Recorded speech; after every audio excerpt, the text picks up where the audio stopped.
wait. Say it again. You're on. All right. There you go. This is going to be weird. So here we go. Here we go. All right, Bill. Go ahead.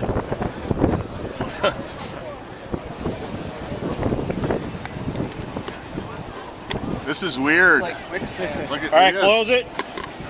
Wow. So now we suck you down to your chest, and can you get out at this point? No way. No way. So once your legs are, once you can't bend your knees, you're immobile. You're stuck in there. There's nothing you can do. It's like concrete. So let's have the rescuer stick jump back in. So now there's going to be a little bit more grain coming down on top of them. Yep. So let's start to feel the pressure of everybody walking around them. So what we're going to do now is we're going to bring in these panels. So what we're going to do is bring all 4 of them in. We'll just bring them all in. How do you feel? Can't explain it. It's like being stuck in solid concrete. Can you breathe very well? I can breathe okay, but I just can't move. I can tell one thing: if it gets, up to around the neck and that, or over, then you're going to have extreme trouble breathing. Very immobilizing.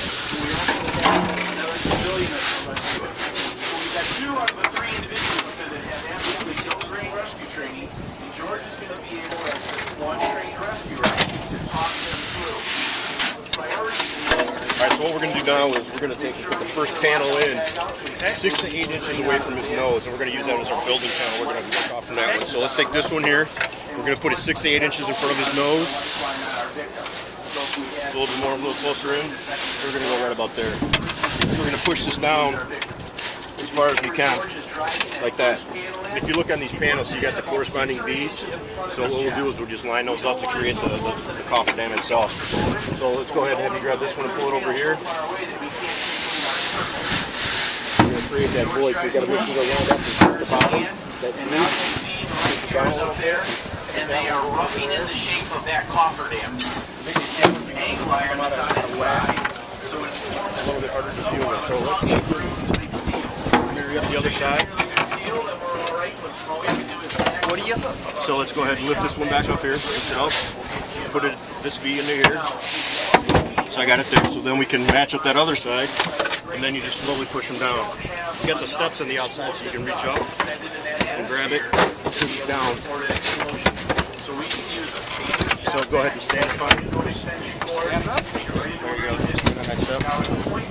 There you go. So now we've created that void. So all the external grain pressure has been eliminated, and we've isolated them to this little area right here. They lock it? No, you don't need to lock it. There's enough grain pressure coming in on the outside of it. Now how do you feel, Jim? I'm glad I'm not claustrophobic. So now we're going to bring in the vacuum, and we're going to vacuum the material out. Now we get a vacuum. I can honestly say I've never experienced anything nearly like this. And I hope I never do. What we do is we always tell you to vacuum away from in front of the victim's chest to eliminate the grain pressure, so it makes it easier for him to breathe. If he's unconscious, you have to do it for him, but if he's conscious like he is right now, he can do it himself, so you can let him do it. So as we start to do this, I want you to start wiggling and try to wiggle your hips and your feet and try to get your knees moving. Okay. So as we're going down, we're moving this strand, you'll continue to wiggle and move. Okay. Actually, what you can do is you can look up on the side here and see these bars. Yeah. You can reach up and grab them and try to pull yourself up. Okay. You never want to use his harness or his rope to try to pull him up. You'll end up separating his spine, and that's not good. For him individually trying to move himself up and out, he's not going to hurt himself. So we're going to keep wiggling. You can reach up above you and grab the one up a little higher. There you go. There you go. Keep wiggling. Try to get those toes pointed. Working those hips. Bending your knees. As we're going along, we can continue to push these down. So let's go ahead and try to push this panel down.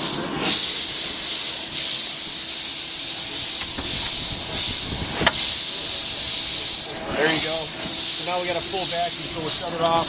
And as we're doing this, you can continue to push those panels down. Yeah.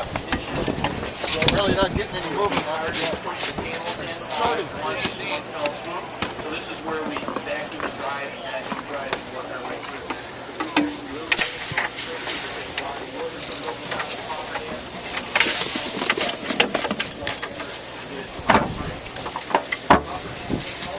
So we're ready to keep going. So here we go again. So we're just going to continue to pull it from the front of them. Okay.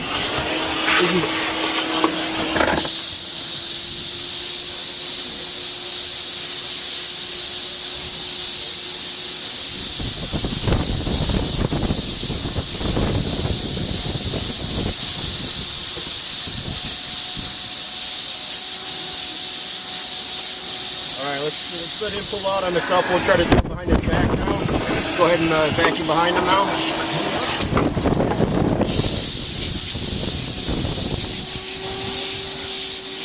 You're gonna keep wiggling, keep moving.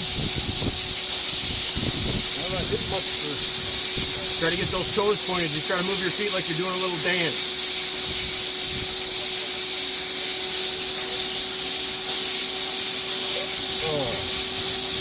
It's quite the workout, isn't it? It is. All right, Cole.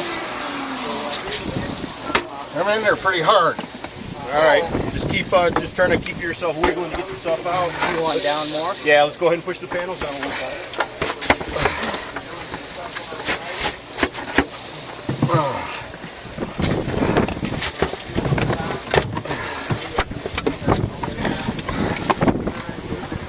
So let's go ahead and try to push this panel down right here. There Shop deck that they've got there inside of the bin. we go. So we're ready to keep going here.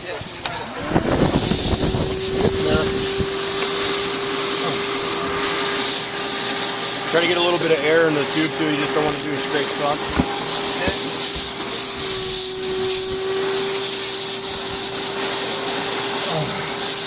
Keep wiggling. Get them knees going. There you go. Yep, I'm getting there. Getting there. All right. Whoops, sorry about that. All right. I think I'm about out. There we go. There you go. We did it. So he went from being completely trapped and immobile inside of 2 buckets. We're able to get you out of there. It's a very simple, very effective way to get a victim out. I was surprised at how fast and effective it really is. Yeah. You know, you go down very quick in these situations, and this is just quick to get you out. The biggest thing is getting everybody in place to do this operation. And the key is to what you told me, just start with the toes. Just wiggle the toes and work your way up, and before you know it, you're out. Yep. All right. Thanks a lot. No problem. So go ahead and have you climb on out, and that concludes your tour. All right. How was that experience for you, Jim? Never experienced anything quite like that. It was pretty interesting. You could talk about it a lot, but until you're actually in there and feel the weight around you and the fact that you really cannot literally move, it's hard to explain. I can tell you're a little out of breath, too. It's quite a workout just trying to pull yourself out of there. A lot of resistance, but glad these guys were here, I'll tell you.